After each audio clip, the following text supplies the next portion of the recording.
Orang yang telah sempurna ma'rifatnya kepada Allah itu tentu sempurna pula syariatnya untuk tetap menjadi rahmat lil alamin dan menjadi rahmat pula bil alamin. Ini yang diingatkan oleh baginda Rasul, takhallaqu bi akhlaqillah, berakhlaklah kita, bertutur katalah kita, bersikap dan berbuatlah kita sesuai dengan akhlak sikapnya Allah kepada diri kita. Maksudnya karena Allah itu memiliki sifat Rahman, sifat Rahim, sifat Raza, sifat Pemaaf, tentu sebagai seorang makrifat yang telah mengenal Allah, yang sudah sempurna nyata pada dirinya, maka buktikanlah bahwa kita ini adalah seorang hamba yang telah mengenal akan Allah.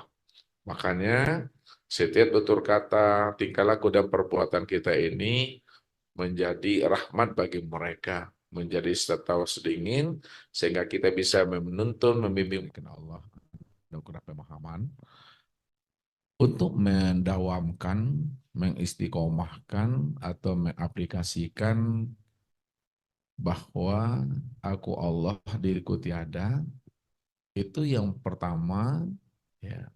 Ketika kita telah mampu mengenal dan memahami bahwa diri kita itu tiada dan yang ada itu hanya Allah, disitulah muncul pada diri kita ini suatu kesadaran yang disebut namanya kesadaran Allah.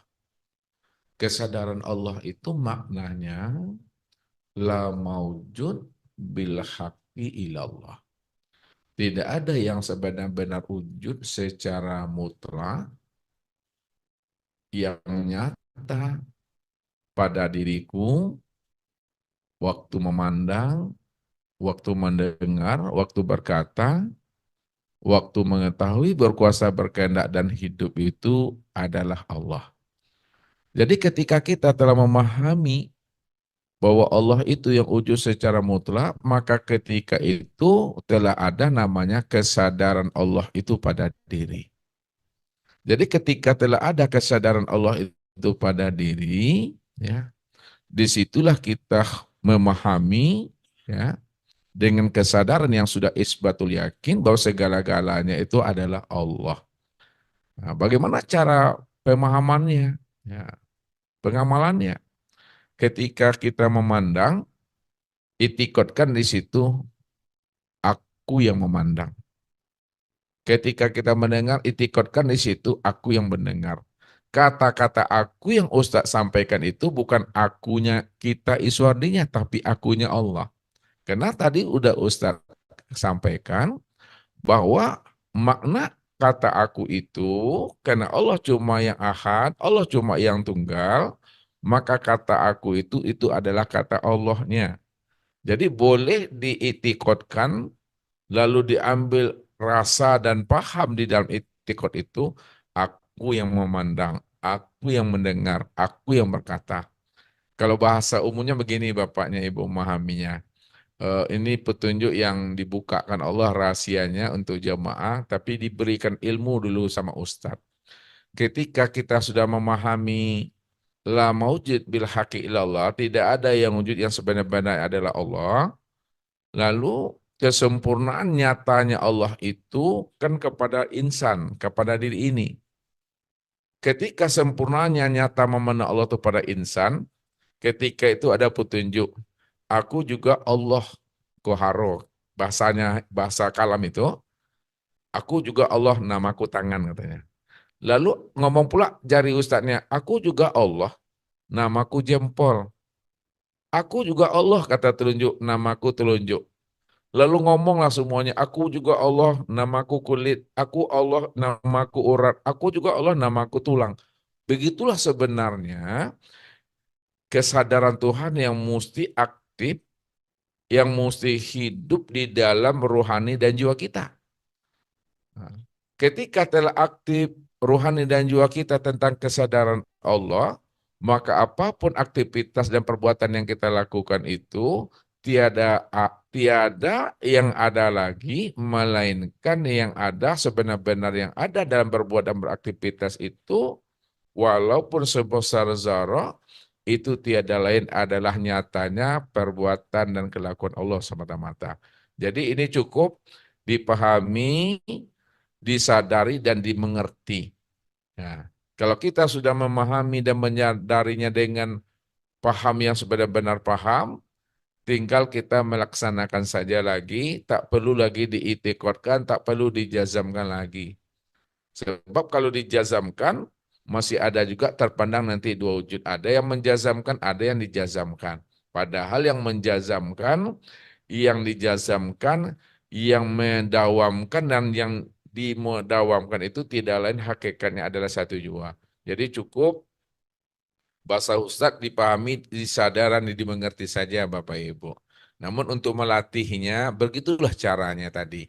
Karena Allah sendiri menyampaikan begini. Kata Allah itu, Innal abdi iza ahbabtuhu qataltuhu wa iza qataltuhu wa ana tahu. Sesungguhnya hambaku, apabila dia telah aku jadikan sebagai kekasihku, qataltuhu, maka aku yang bunuh akan keakuan dirinya. Aku yang bunuh ya akan sifat-sifatnya. Telah aku bunuh akan keakuan wujud dan sifat-sifatnya, wa ana dia tahu. Maka akulah pengganti daripada wujud dan sifatnya itu. Maksudnya, kalau Allah sebagai pengganti wujud daripada sifat hambanya yang dibunuhnya itu, maka sebenarnya yang memandang itu ya aku tuh. Ya aku yang memandang tuh, aku yang mendengar itu. Aku yang hidup itu sebenarnya, tidak ada siapa-siapa.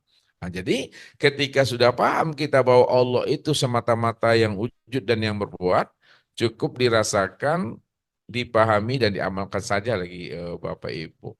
Jadi tidak perlu lagi jazam itu. Kalaupun kita terlupa, disitulah kembali Allah mengingatkan kita, waskur rabbaka iza nasita.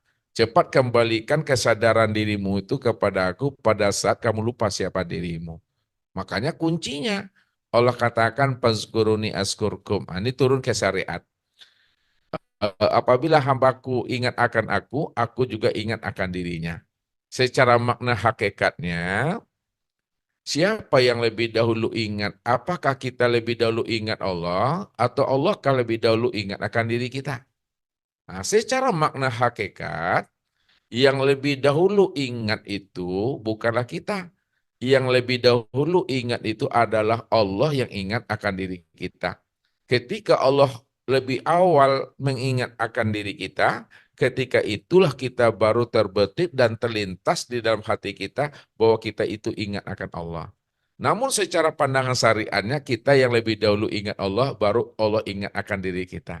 Begitu cara mengambil pahamnya Bapak Ibu. Sama dengan berzikir. Subhanallah, subhanallah, subhanallah. Secara zahirnya, lidah ini lebih awal menyebutkan subhanallah, baru dihantarkan ke hati. Nah, diucap di lidah, hantarkan ke dalam hati. Itu secara syariat. Sebenarnya dalam penang hakikat terbalik. Apa yang dilapaskan oleh lisan, itu sebenarnya ya itu dihantarkan oleh hati. Maknanya hati lebih dahulu menyebut subhanallah, barulah dia hantarkannya kepada lidah, disitulah lidah itu baru menyebut subhanallah.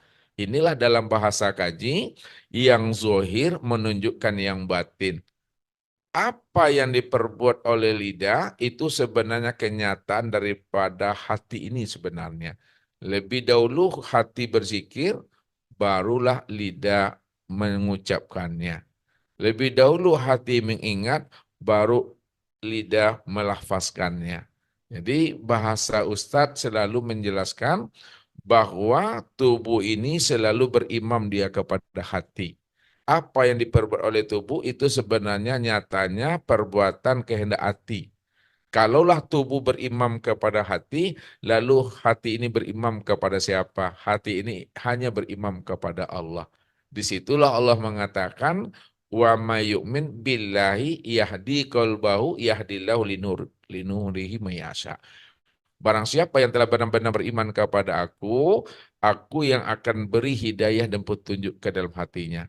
Ketika hatinya telah aku beri hidayah petunjuk, maka bukti hati yang telah mendapat hidayah petunjuk, maka dia akan memerintahkan seluruh anggota tubuh ini untuk melakukan hal yang baik. Mata selalu diperintahkan oleh hati untuk memandang kepada yang baik.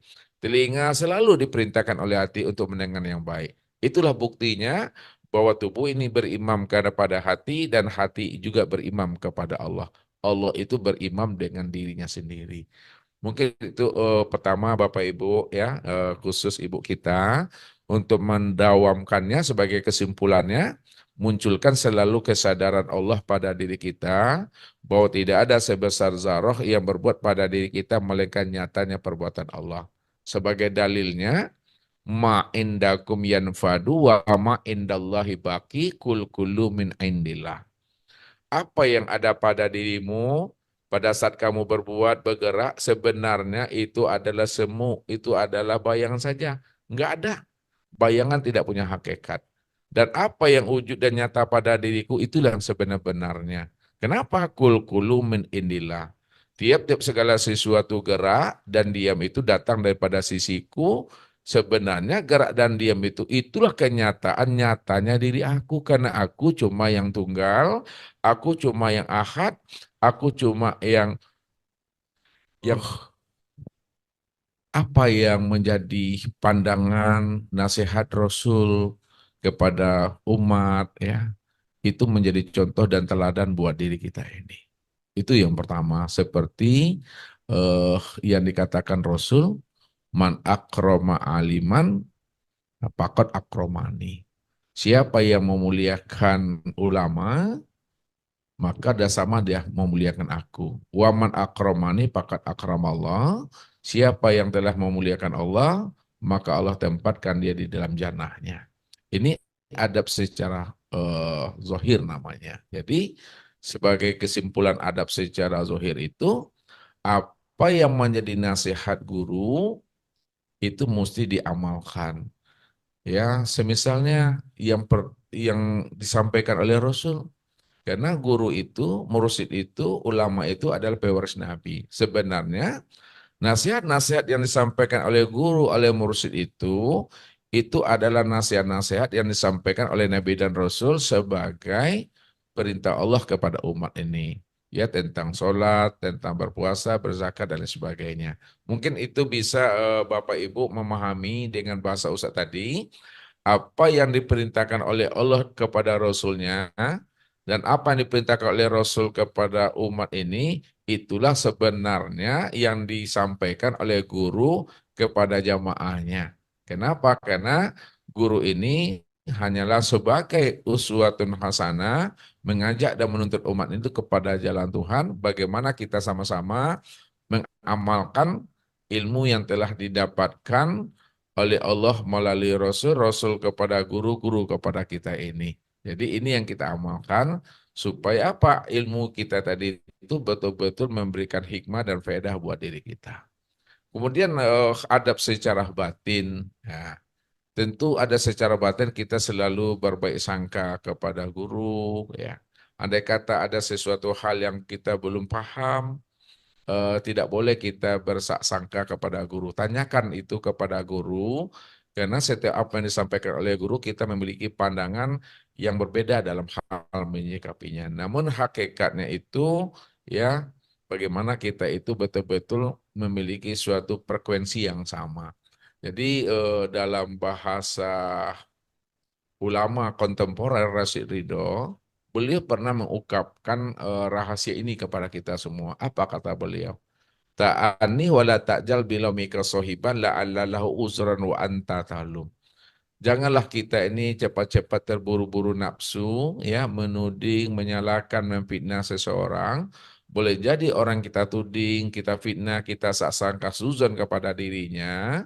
Boleh jadi dia punya alasan dan argumen terhadap apa yang kita tuduhkan kepada dirinya. Ini dalam artian untuk menjaga adab batin kita kepada guru dan mursyid kita supaya hati kita ini tetap dalam keadaan fitrah, tetap kita ini selalu berhusnuzon, berbaik sangka kepada beliau.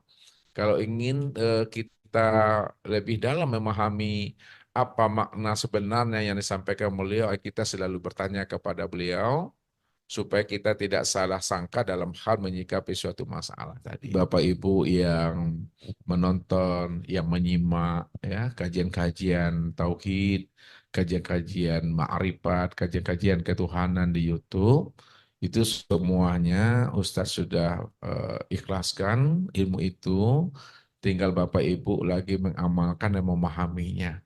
Jikalau ada hal-hal yang Bapak Ibu kurang cara memahaminya atau tidak paham atau berbeda dalam hal ini, ya mungkin pernah kita belajar, ya disampaikan kepada guru ya melalui admin dan lain sebagainya. Karena semua kita ini punya pandangan yang berbeda, namun hakikatnya bagaimana kita akan menghantarkan diri kita ini bisa mengenal akan Allah.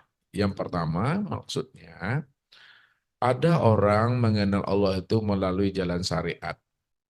Ada pula orang mengenal Allah itu melalui jalan tarikat. Ada pula orang yang mengenal Allah itu melalui hakikat, dan ada pula orang yang mengenal Allah itu melalui jalan makrifat. Namun bagi kita, ya, keempat-empat jalan ini mesti sempurna pada diri kita. Karena keempat ini sudah diterangkan, sudah dijelaskan, sudah dipraktekkan oleh baginda Rasul kepada umat ini. Kenapa? Karena jalan untuk sampai kepada Allah itu mesti syariat. Syariat itu ini yang disebut namanya jalan yang zohir. Nah, jalan yang zohir, dia mampu menghantarkan kita itu kepada jalan torikat. Jadi syariat itu menghantarkan kepada torikat. Torikat ini yang disebut namanya jalan yang batin. Nah, torikat, dia hanya bisa menghantarkan kita kepada jalan hakikat. Hakikat itu yang disebut namanya yang sebenar jalan. Nah, kalau sudah sampai kita kepada hakikat, hakikatlah yang akan bisa menghantarkan kita kepada ma'rifat. Setelah sampai ma'rifat, ma'rifatlah yang menghantarkan kita untuk bisa kita usul liqo kepada Allah. Jadi keempat jalan itu ada pada diri kita. Kalaulah keempat jalan itu ada pada diri kita, jalan syariat itu pada diri kita, inilah nampak pada batang tubuh. Jalan tarekat pada diri kita, itulah kelihatan pada hati. Jalan hakikat pada diri kita, itulah kelihatan pada ruh. Jalan makrifat pada diri kita, itulah terlihat pada hasil. Jadi, keempat jalan itu sempurna dia pada diri kita. Mungkin itu Bapak Ibu ya semuanya, Ustadz dah ikhlaskan. Kalau ada hal-hal yang kurang paham, nanti disampaikan sama Ustadz. Karena kita berdiskusi bukan untuk mencari siapa yang tinggi, siapa yang rendah, siapa yang dalam, siapa yang dangkal. Tetapi kita berdiskusi bermuzakarah di dalam kelima la ilaha illallah untuk mencari kebenaran yang hakiki. Itulah yang disampaikan oleh Rasul kepada kita, ad-dinu lin nasihat. Agama itu saling nasihat, saling memberikan pandangan yang baik, tawasobil haq, tawasobil sob. Yang penting pesan Allah kepada kita semua Bapak Ibu, pesan Allah itu kepada kita gini bahasanya.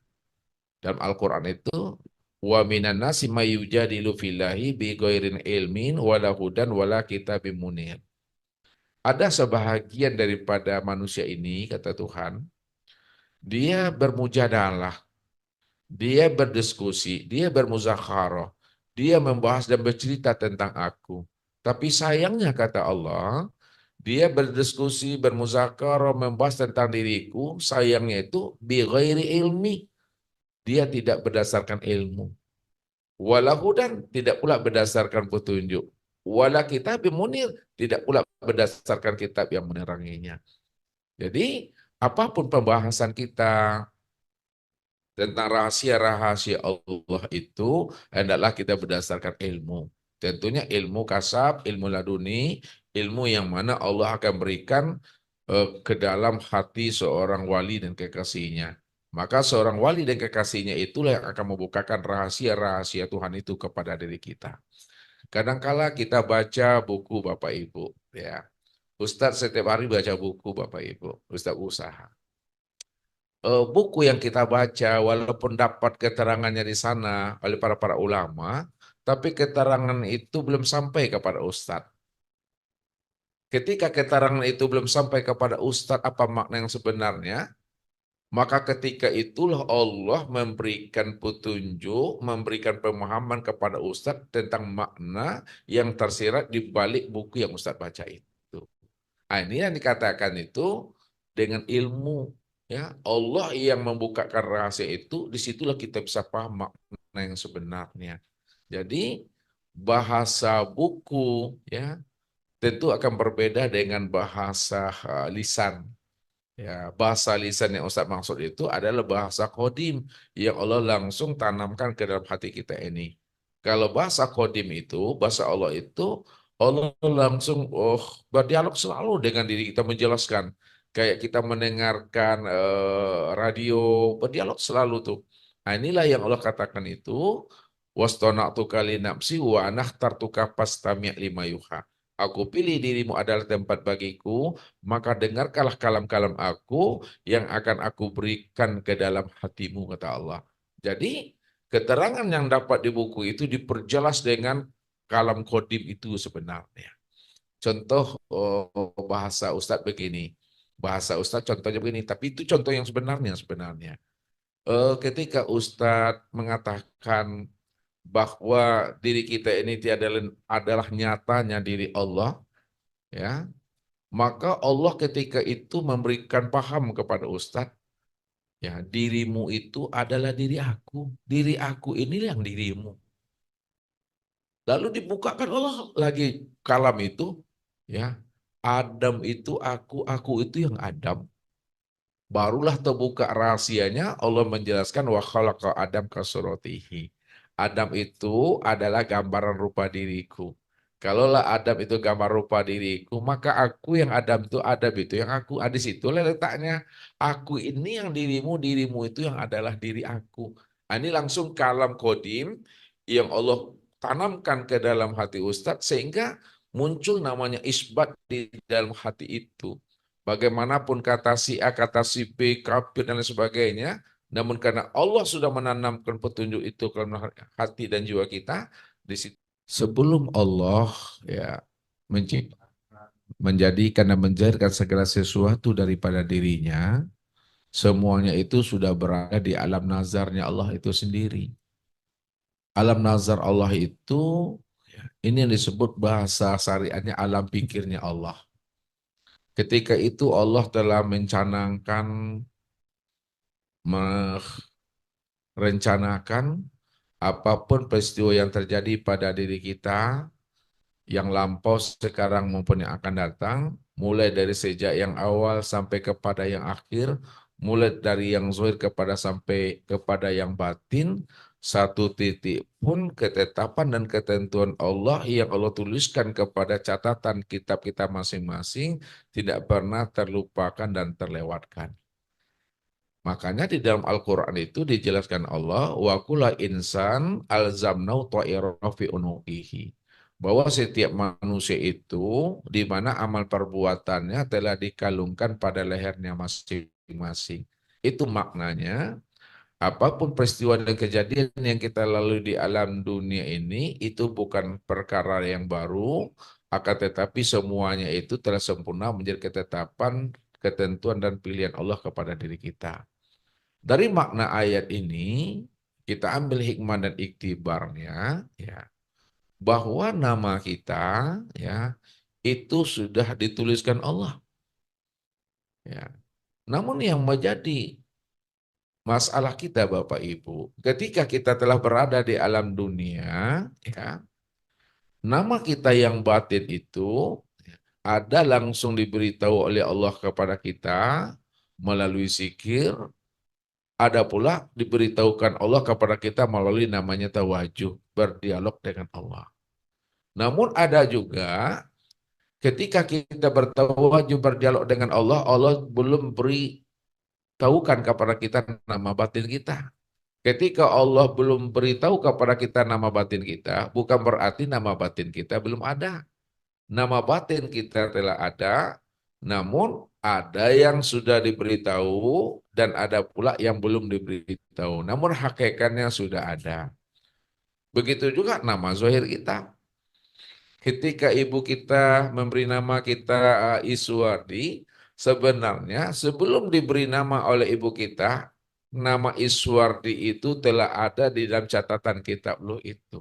Makanya peristiwa yang kita lalui ini, yang terjadi pada diri kita dan ayah kita terhadap anak-anaknya, tidak ada perkara yang baru, semuanya perkara yang sudah sempurna.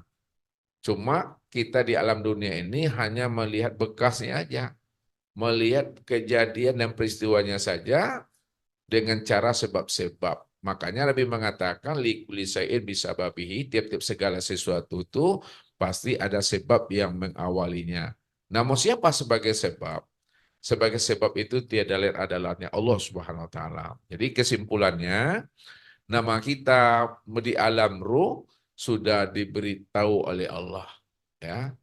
Baik nama yang zahir namun dan nama yang batin. Namun kesempurnaan nama yang diberi oleh Allah itu di alam ruh tadi, baik yang zahir maupun yang batin, setelah kita zahir, ujuk kita ke alam dunia melalui rahim ibu kita. Barulah diberi oleh ayah nama kita ini, dan oleh ibu nama anaknya, contohnya Ustaz Iswardi. Nah, ketika ayah dan ibu merembukkan nama anaknya lah Iswardi, itu bukan nama yang baru, tapi nama yang sudah tertulis. Secara syariatnya membaca dari ayah dan ibu, hakikatnya itu adalah Allahnya. Nah, kalau Ustadz simpulkan dalam bahasa syariat dan hakikat, begini cara cara menyikapinya. Rencana sama kita, keputusan di tangan Allah. Itu secara syariat. Namun makna hakikat sebenarnya, rencana di tangan Allah, keputusan juga di tangan Allah. Jadi nama yang tertulis, ya, nama yang disebutkan oleh ayah ibu kita itu adalah rencananya. Itu Allah yang menuliskan, Allah pula yang akan memberinya. Dan Allah pula yang akan memutuskannya. Jadi tidak ada perkara yang baru dan perkara yang kita alami di alam dunia ini, baik hidup kita nanti sampai matinya kita nanti hitungnya. Kita mesti memahami secara syariat dan hakikat. Secara hakikat tidak ada bahasa mati. Semuanya itu adalah hayat atau hidup. Bahasa mati itu digunakan dengan bahasa syariat, ya. Karena kata-kata mati itu kita pahami dari tidak ada lalu menjadi ada, kemudian kembali kepada tidak ada. Ya, itu digunakan bahasa secara syariat itu adalah mati. Contoh manusia. Manusia itu kalau udah sampai ajalnya, udah sampai takdirnya, itu dikatakan namanya dia mati. Nah, ini maknanya innalillahi wa inna ilaihi raji'un. Itu bahasa mati, itu bahasa syariat namanya. Kalau kita gunakan dengan bahasa torikat, itu bukan mati namanya, kembali. Ya, kembali. Karena di dalam bahasa Nabi, orang yang mati dalam bahasa syariat, Nabi menggunakannya minadar iladar. Dia berpindah, dia kembali dari kampung dunia kepada kampung akhiratnya. Jadi tidak digunakan dengan bahasa mati, tapi adalah kembali. Kalau kita gunakan dengan bahasa hakikat, tidak kembali maknanya. Dia adalah fana.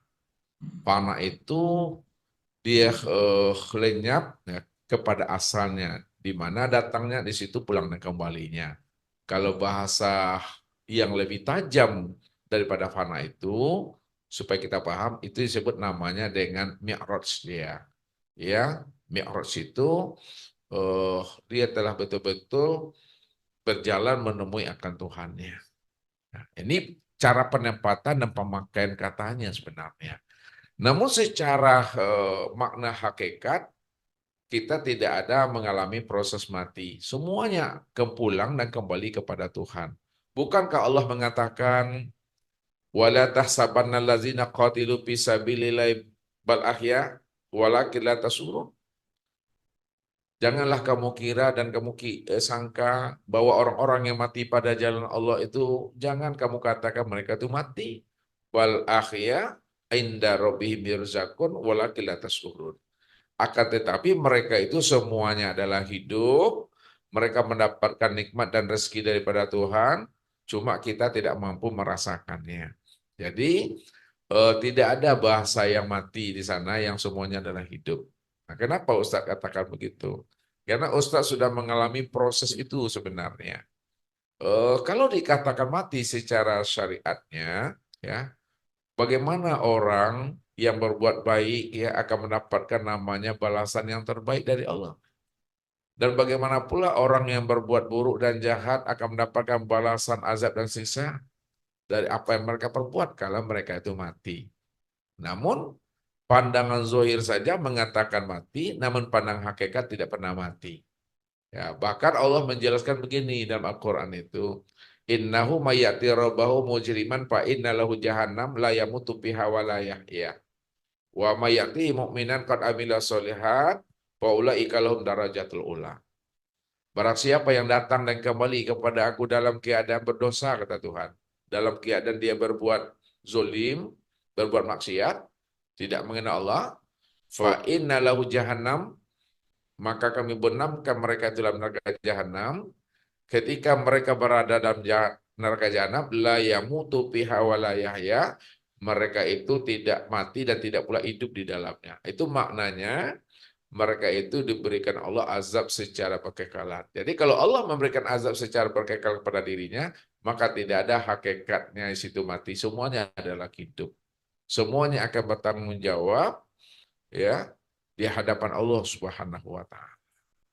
Cuma dalam bahasa syariat saja mungkin Pak, ada namanya kiamat, kiamat sukro, ada namanya kiamat kubro. Ya, kiamat sukro itu meninggalnya seseorang itu kiamat, bahasanya mati. Kiamat kubro itu hancurnya alam semesta, itu juga adalah kiamat. Padahal dikatakan oleh Allah, walal akhiratu khairul laka minal ula. Akhir itulah yang lebih baik daripada awal. Akhirat itu lebih baik daripada dunia, karena itulah hidup yang sebenar-benarnya.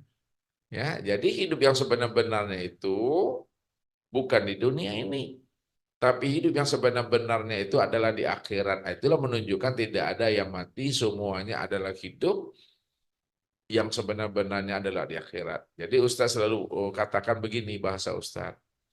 Kalau kita senang dan susah hidup di dunia ini, itu belumlah dikatakan senang dan susah yang sesungguhnya.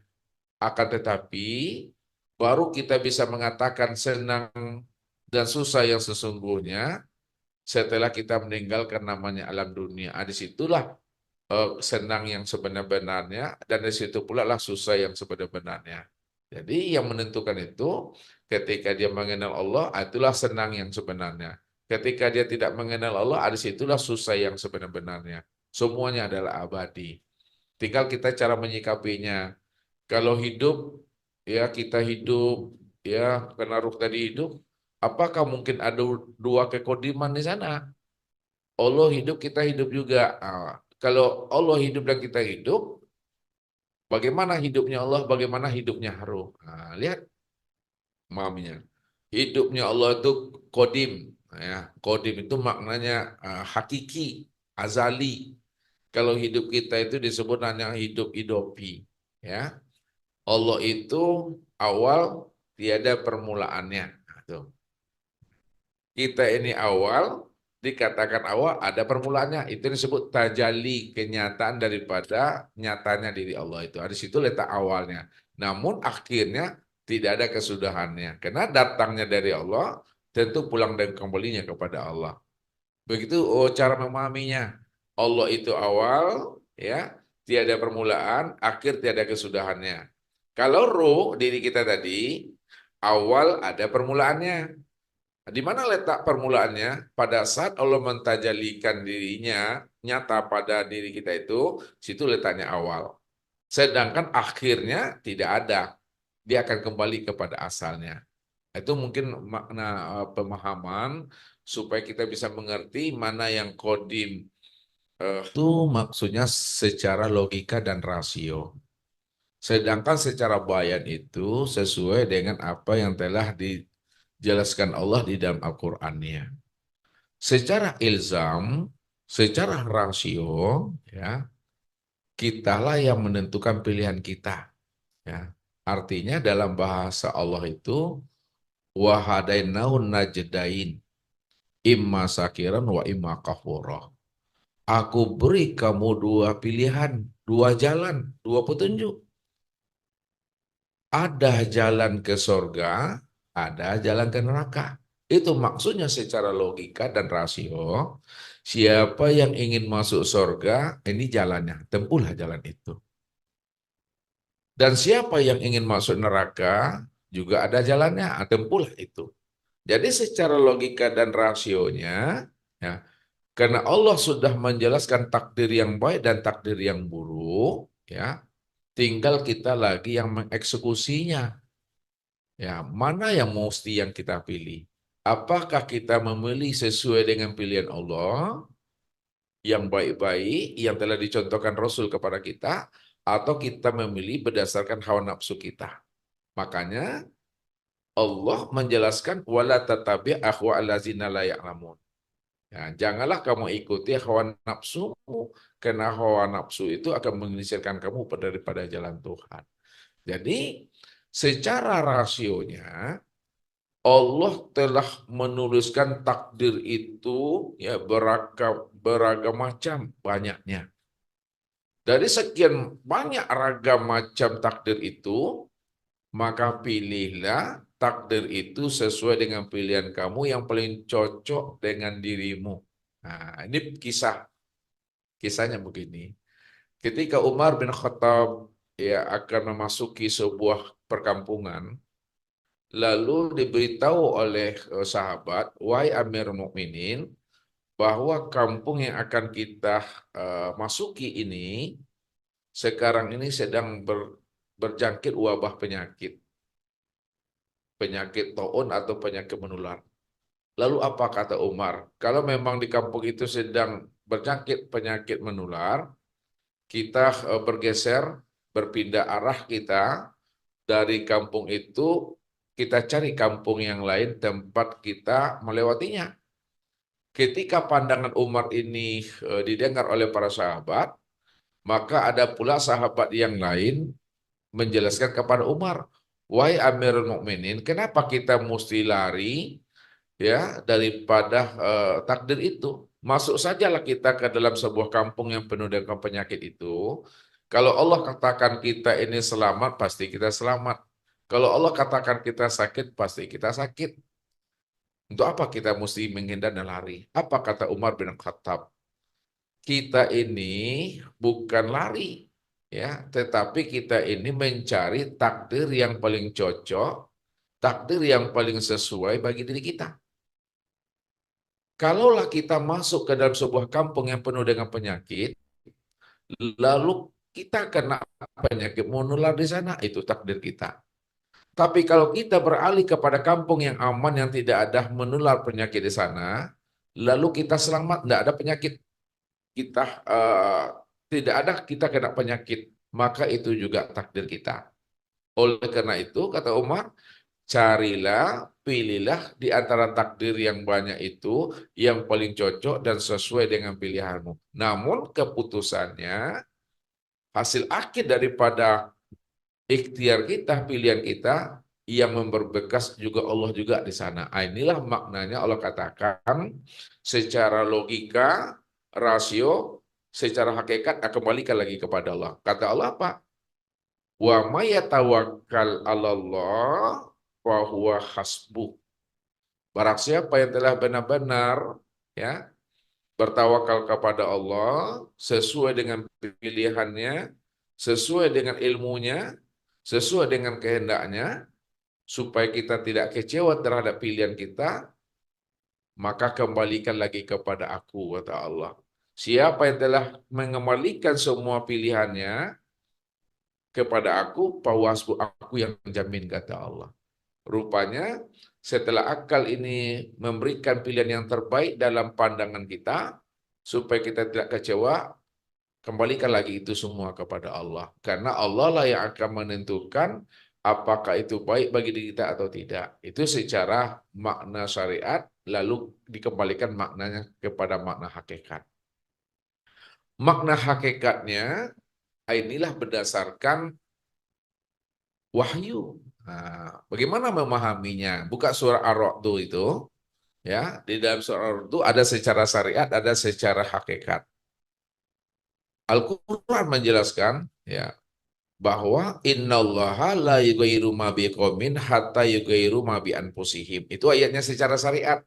Allah tidak akan rubah nasib suatu kaum hambanya kalau hambanya itu tidak mau merubahnya, ya.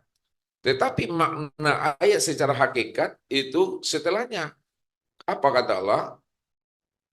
Wa ma aradallahu biqaumin su' fala maraddalahu. Wa man aradal biqaumin su' fala maraddalahu. Barang siapa yang dikehendaki oleh Allah, ya, keburukan pada dirinya, maka tidak ada yang bisa mengelak dan menghindarnya. Nah, ini maknanya secara hakikat. Jadi secara syariat, dengan akal dan pikir serta usaha yang Allah berikan kepada diri kita, maka gunakanlah akal pikir dan usaha itu untuk mencari takdir yang paling cocok buat diri kita. Namun hakikatnya, apa yang menjadi pilihan kita itu sebenarnya juga telah tertulis di dalam catatan kitab Luh itu. Jadi tidak ada perkara yang baru, semuanya adalah perkara yang lama yang sudah ditetapkan Tuhan. Inilah yang secara Al-Quran, secara bayan Allah katakan, wa kula insan alzamnahu ta'irah fi unukihi. Tiap-tiap manusia itu catatan amal perbuatannya itu telah kami kalungkan di lehernya masing-masing. Jadi maknanya apapun yang terjadi pada diri kita sekarang maupun yang akan datang, baik hal yang menyenangkan hati maupun yang membuat sedihnya hati, tidak ada hal yang baru, itu semuanya ketetapan dan ketentuan.